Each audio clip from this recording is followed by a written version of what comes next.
다음은 민주당 대선 상황 좀 짚어보겠습니다. 기사가 한 두 가지 준비돼 있고요. 먼저 첫 번째 기사 좀 보겠습니다. 이재명, 이낙연 식지 않는 난타전. 부인들은 호남구의 경쟁이다. 이 난타전이라고 이제 언론들에서 이렇게 기사가 나가니까 그 여당 일각에서도 그래요. 아니 다른 정책 얘기도 토론에서 많이 하는데 그런 거는 하나도 다뤄주지 않고 매일 난타전만 다룬다는 불만 표도 있습니다. 그러나 언론이 보기에는 이 난타전이 보이는 걸요, 그렇게. 좀 더 보겠습니다. 계속 말밥국이다. 도덕성 엄격해야 된다. 자, 여기 보면 이재명 지사, 이낙연 전 대표 서로 공세다. 그러면서 서로 대응팀, 맞대응, 이런 거죠, 지금. 그러니까 이게 간단하게 끝나지 않을 거라는 걸 예고하는 것 같아요. 이런 상황에서 이재명 지사 부인은 2박 3일로 호남행. 이낙연 전 대표 부인은 지난달부터 아예 호남에 머물고 있다는 거죠. 호남표가 중요하다. 경선에 결정적일 수 있다. 이런 판단을 하는 것 같습니다. 이런 모습입니다. 자, 그럼요. 먼저 이와 관련된 영상부터 확인해 보겠습니다. 저는 탄핵에 찬성했냐 반했는데 과거를 찾아보자는 게 아닙니다. 네. 똑같은 상황에서 이중 플레이를 하는 게 문제죠. 또 상황에 따라서 말을 바꾸는 게 진짜 문제 아닙니까? 언제는 찬성해서 막 탄핵을 밀어붙이는 행동까지 하다가 네. 갑자기 또 아니라고 했다가 평생 죽을 때까지 말 안 한다고 했다가 네. 또 필요하면 또 말을 하고 이런 것들이 오히려 문제죠.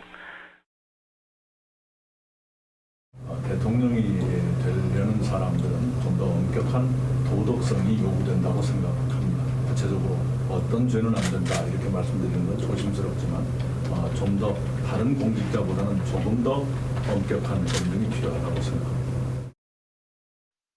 자, 관련 기사 하나 더 있는데 이어가 보겠습니다. 자, 이렇게 되니까요. 여당 내에서 걱정을 하죠. 이거 후폭풍. 과거에도 그런 모습이 있었는데 이겁니다. 9년 전 경선 후폭풍 재연되나 여당 커지는 본선 불안감. 이렇게 싸워선 이거 원팀 되겠습니까? 이겁니다. 여기 보면 과거 대선 때 보면 경선 후 분열된 모습이 있었는데 그때 좀 심각했다. 그래서 이낙연, 이재명 지지층 간 간극이 커지고 있다. 그래서 이거 화학적 결합 이거 못하는 거 아닙니까? 그러니까 원팀 안 되는 거 아니에요? 이 얘기입니다. 자, 여기 밑줄 좀 보겠습니다. 여기 보시면 이런 가운데 얼마 전에 나왔던 여론조사가 다시 좀 이 기사는 좀 조명을 하고 있는데요. 한 일주일 정도 지났어요. 여론조사 결과가. 그런데 이런 결과가 있어요. 차기 대선 주자 선호도 조사에 따르면 이 지사 지지층의 그러니까 이재명 지사 지지층의 63% 조금 넘는 요 비율은 만약에 이낙연, 윤석열 양강 대결을 벌일 경우에는 어떻게 표를 가겠습니까? 라고 물어본 거예요. 그러자 이낙연 전 대표를 지지하겠다고 한 비율이 63%인 거예요. 근데 반면에 이낙연 전 대표 지지층 가운데 이재명, 윤석열 양강 구도에서 이재명 지사를 지지하겠다는 비율은 33.5%밖에 안 된다는 겁니다. 이거 화면으로 좀 보겠습니다. 화면의 그래프를 한눈에 보실 수 있습니다. 이겁니다. 대선 후보 양자 대결을 가정을 했는데 이래요. 이낙연 지지자에게 물어본 거예요. 이재명, 윤석열 가상 대결일 경우는 누굴 지지하겠습니까? 그런데 이재명 지사를 지지한다는 게 33.5%밖에 안 되는 거예요. 윤석열 예비후보로 또 상당히 갑니다. 갈라지는 거예요. 반면에 이재명 지지자에게 이낙연, 윤석열 가상 대결을 물어본 거예요. 그때는 이재명 지지자의 63.2%가 이낙연 전 대표에 가는 거예요. 굉장히 많이 가죠. 이 차이가 배 가까이 됩니다. 이게 무슨 현상이냐는 거죠. 이거 지금부터 해석해 보겠습니다. 김건학 교수님, 네. 이 무슨 의미입니까, 이거? 그러니까 이재명 지사를 지지하는 사람들의 예. 많은 포션이 사실은 진영 후보자를 지지하는 겁니다. 그러니까 진보 진영의 지지를 하는 거죠. 후보를 지지하는 거죠. 그래서 본인이 지금 선택한 후보가 아닐지라도 다른 후보가 경선에서 이겨서 올라간다 그래도 그 후보를 진영의 후보자를 지지하는 경향성으로 나타난다는 이낙연 거죠. 전 대표를 지지하시는 분의 상당수는 만약에 후보가 다른 분으로 되더라도 그래도 그 진영을 이재명 이재명 지사를 지사. 그렇죠. 아. 이재명 지사를 지지하는 분들은 그 후보가 안 되더라도 예. 그 진영에서 나온 다른 후보를 계속해서 지지할 의사를 갖고 계신 그러니까 것인데 이재명 지사를 지지하시는 분들은 이재명 지사가 최종 후보가 아니래도 그렇죠. 다른 민주당 후보를 기꺼이 지지하겠다. 그러니까 이런 진영 분이 후보 많다. 지지자들입니다. 어. 우리가 통상 얘기할 때. 예. 반면에 이제 이낙연 후보를 지지하는 분들의 특징은 예. 이낙연 후보를 지지한다. 특정 후보를 인물을 이제 지지하는 것이고 그런 점에서 본다 그러면 만약에 이낙연 후보가 후보자로서 이제 경선에 승리 안 할 경우에는 예. 다른 선택을 할 수 있다는 것을 얘기하는 것이죠. 곧 그것이 뭐 윤석열 전 총장이라든가 다른 후보들에게 넘어간다는 것은 아니지만 예. 당장에 그 후보 이재명 후보로 이제 등장을 할 때에는 거기에는 선택지를 안 할 가능성이 높은 그런 경향을 지금까지는 보여주고 있는 겁니다. 이종훈 평론가께서는 이걸 어떻게 해석하세요? 그러니까 이낙연 전 지사 같은 경우에는 뭐 이제까지도 그래 왔고 예. 기본적으로 좀 지금 진보 정당에 소속돼 있음에도 불구하고 상당히 좀 중도 성향이잖아요.